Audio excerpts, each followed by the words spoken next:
Concluindo a exposição aqui do texto de Mateus, capítulo 5, versículos 17 ao 20, onde Jesus fala da sua missão como cumpridor da lei dos profetas, quero fazer a conclusão comentando, explicando o que Jesus quis dizer quando ele diz aqui no versículo 19 o seguinte, leiamos.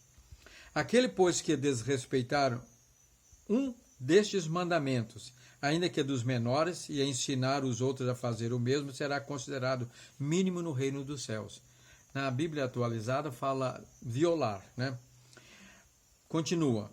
Aquele, porém, que os observar e ensinar será considerado grande no reino dos céus.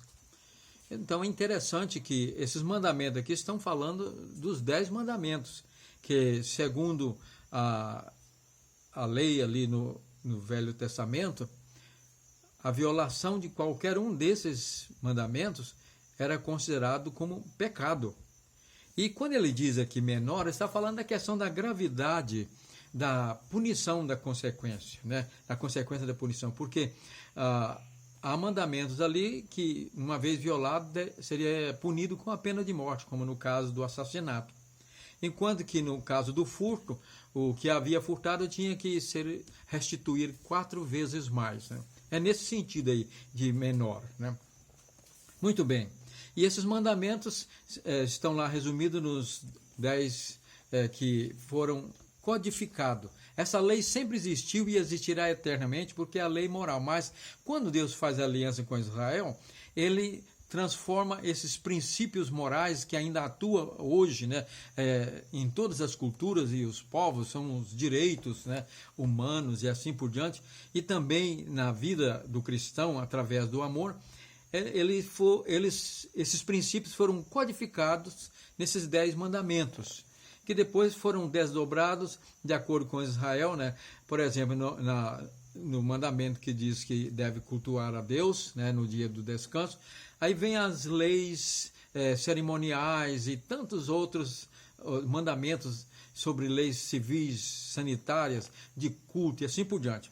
Então, essa lei, em forma de código, é que caducou, como diz o apóstolo Paulo lá em Romanos capítulo 7, versículo 6, onde ele diz que agora nós fomos libertos, Cristo nos libertou da lei, né?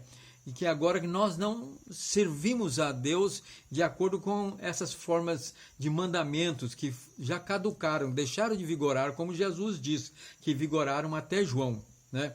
E a partir do momento em que Jesus começou o ministério, tendo vencido a provação no deserto, a mesma que Adão e Eva não venceram, ele venceu e a partir daí, ele que cumpriu toda a lei até esse momento, nasceu de mulher, diz o apóstolo Paulo, sobre a lei e cumpriu tudo, agora ele já não observa esses mandamentos da forma que era observada, né? Observado no Antigo Testamento. Uma prova é que, segundo a lei mosaica ali, a observância do do sábado, o judeu, a israelita, não poderia andar mais do que, ou não podia andar mais do que 1 quilômetro por dia, né, naquele dia. Agora, Jesus fez jornadas de vários e vários quilômetros no dia de sábado. E quando foi condenado, ele disse, olha, aqui está quem é maior do que o sábado. E o homem não foi criado por causa do sábado, mas o sábado por causa do homem. Como já explicamos na mensagem anterior, nós cumprimos isso de acordo com o que Jesus determinou na lei do amor no Novo Testamento. Ele diz lá em Mateus capítulo 22, versículo 37, o seguinte, amarás o Senhor teu Deus de todo o teu coração, de toda a tua alma, de todo o teu entendimento, de toda a tua força, e o teu próximo como a ti mesmo. Ele diz, aqui está resumido toda a lei e os profetas que ele cumpriu.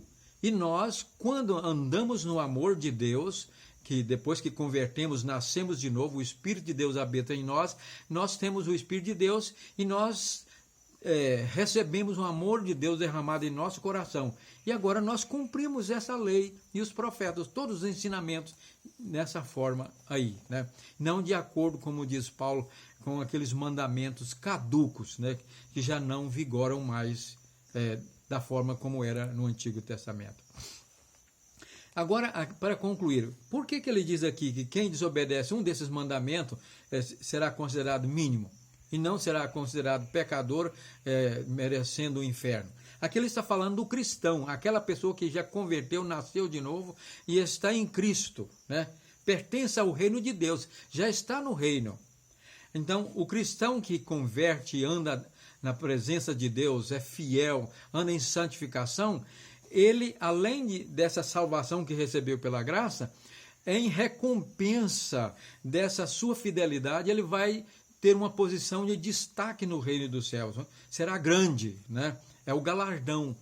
Enquanto que agora ele fala também do cristão carnal. E Paulo fala do crente carnal lá em Coríntios, né? Ele chegou a dizer: eu não pude falar a vocês como a espirituais, mas como a carnais, né? E lá em Gálatas capítulo 5, versículo 19, ele fala das obras da carne, dos crentes que estavam praticando as obras da carne, e ele advertiu: olha, se aquelas pessoas que praticam essas obras, não herdarão o reino dos céus, a não ser que a pessoa arrependa, né, dos seus pecados. E quem é o crente carnal? É a pessoa que converte, é batizada em nome do Pai, do Filho e do Espírito Santo, participa da ceia, no caso o cristão católico, ele participa da Eucaristia, mas vive pecando, fazendo coisa errada, violando, às vezes adulterando, envolvendo com impureza, mentindo, às vezes furtando, dando prejuízo ao seu próximo com negócios desonestos, e assim por diante. É pecado. Mas, então, ele peca e não vai para o inferno? Vai só ser pequeno lá no reino dos céus? Não. Aí está falando da questão que Deus, o Senhor disse, Jesus disse: aquele que vem a mim, de modo nenhum lançarei fora. A não ser que essa pessoa se envolva no pecado e apostate-se da fé, abandone, vire as costas para Deus, aí ele perde a salvação. Mas Deus vai trabalhar na vida dessa pessoa, e todas as vezes que ela arrepende, reconhece que pecou e pede perdão, Deus perdoa. Jesus diz que nós devemos perdoar até 70 vezes 7, e ele faz o mesmo com o cristão, o crente, todos nós, e principalmente o carnal.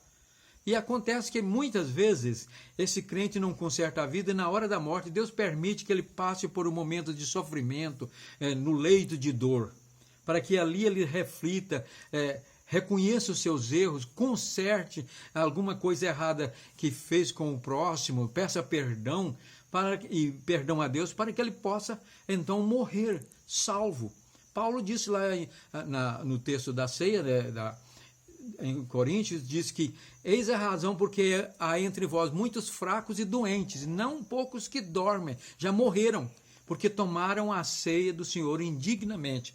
E ele diz: então, se nós não julgamos a nós mesmos para participar da ceia ou da Eucaristia, então somos julgados por Deus e punidos para que não sejamos condenados com o mundo.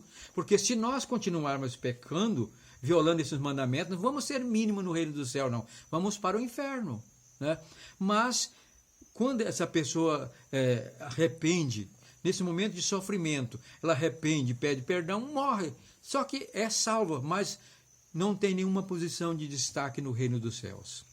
Agora, uma observação: não quero dizer aqui que toda pessoa que está no leito de dor, cristão fiel, e muitas vezes sofre muito com enfermidades nos últimos dias da sua vida, na morte, não quero dizer que está em pecado essa pessoa. Deus permite muitas vezes que o seu servo fiel padeça, sofra ali como testemunho, para mostrar para as pessoas que o crente fiel, o seu servo fiel, é fiel a ele até a morte, mesmo que tenha nos últimos dias aquele sofrimento, né? Como diz aquele hino: mais perto quero estar, mesmo que seja a dor que me una a ti, né? Então, isso estou dando essa explicação para não fazermos juízos temerários, condenando as pessoas aí, porque está enfermo, está em pecado. Não é isso. Então, o crente mínimo é aquele que morreu no reino dos céus, é aquele que morreu e arrependeu nas últimas horas, era um crente carnal, mas foi salvo.